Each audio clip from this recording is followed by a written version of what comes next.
සෑහෙන කාලයක් මගේ සිතුවිල්ල උනේ ජීවිතේ කියන්නෙම ඉබාගාත ඇවිද යමක් කියන එක. ඒත් මගේ හිත එක පාරම මටත් හිතාගන්න බැරි තරම් පිරිලා ගිය හැටි.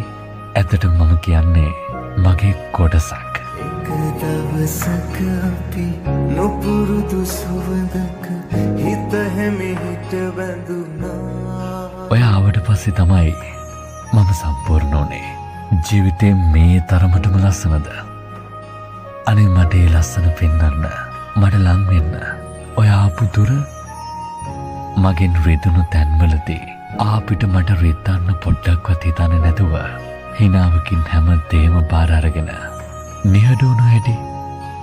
මං වෙනුවෙන් මටත් හොරෙන් කොයිතරම් දේවල් හංග ගන්න ඇතිද? මට ඔයාගේ වටිනාකම කියන්න වචන කොතන්නත් ලෝවයි මැනික. කවුරු හරි ආදරේ කියන්නේ මොකක්ද ඇහුවොත් කියාගන්න මට නොතේරුණු කාලයක් තිබුණා. ඒ දැන් මට පුළුවන් ආදරේ කියන දේ ගැන අහන අයට ඇඟිල්ල දික් කරලා ආදරේ පෙන්වන්න. ඒ තමයි ඔයා. මට මේ ලෝකේ ආදරේ කියලා පෙන්වලා දෙන්න තියෙන එකම වස්තුව තමයි මගේ මැනික. සංසාරේ පුරාවටම මග හැරෙන්නේ නැතුව මාත් එක්කම මගේ ළඟම ඉන්න මගේ මැනික.